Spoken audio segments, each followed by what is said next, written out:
Oke, yang saya dapatkan dari kegiatan Jogis ini tentang sumbu filosofi dan subasita. Nah, di situ kita diajarkan tentang sopan santun dan tata krama yang ada di Yogyakarta. Untuk sopan santun, kalau kita mau menunjuk, kita harus menggunakan jari jempol dan tidak boleh menggunakan jari telunjuk. Terus kita juga tidak boleh, kalau lagi bertamu ke orang, tidak boleh ngerokok. Terus kita juga tidak boleh garuk-garuk kalau lagi di depan umum.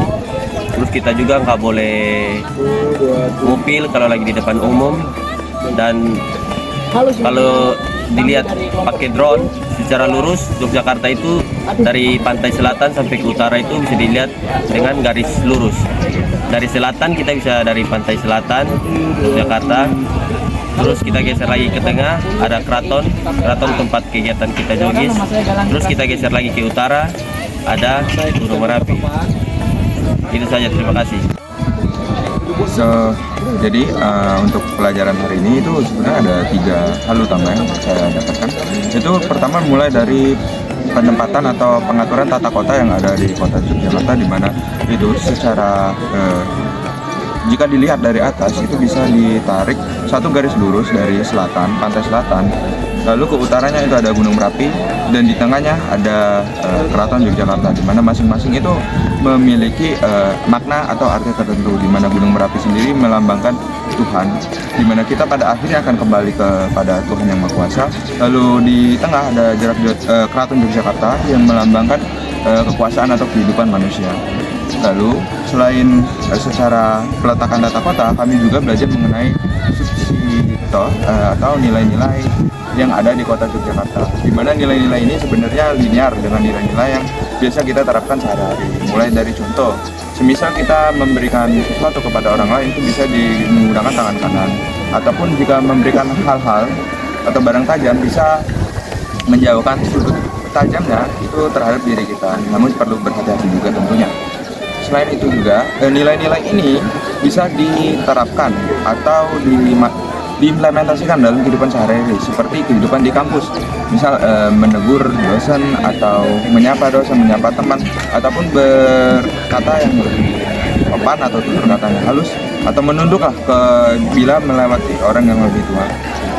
Lalu kami juga belajar tentang pendalangan, di mana pendalangan ini sendiri merupakan ilmu-ilmu yang terkait dengan bermain wayang, di mana dalang atau orang yang memainkan wayang itu sebenarnya bukan merupakan tugas yang mudah. Ada beberapa hal atau aspek yang harus diperhatikan, di mana dalang sendiri bertanggung jawab kepada pemain-pemain di sekitarnya atau pemain-pemain pendukung dalam wayang. Dan dalang juga memanfaatkan beberapa alat-alat yang nantinya memudahkan dalang untuk bermain wayang itu sendiri. Selain itu juga dalang ada memperhatikan beberapa aspek tentunya agar membuat performa atau penampilan dalam bermain wayang itu bagus. Oke, sekarang saya akan menjelaskan apa yang saya dapatkan pada kelas Jogis pada hari ini.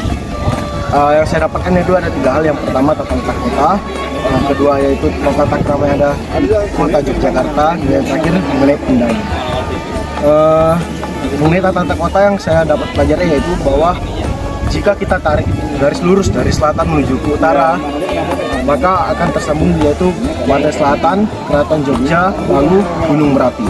Setelah itu tata krama yang ada di Jogja itu yang saya dapatkan bisa seperti jikalau misal kita ingin menunjuk sesuatu, yaitu kita menggunakan ibu jari agar lebih sopan.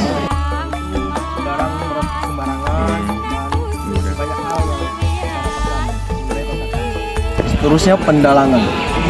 Pendalangan yaitu sendiri yang disebut sebagai pemain wayang itu merupakan salah satu kekayaan budaya dari kota Yogyakarta itu sendiri.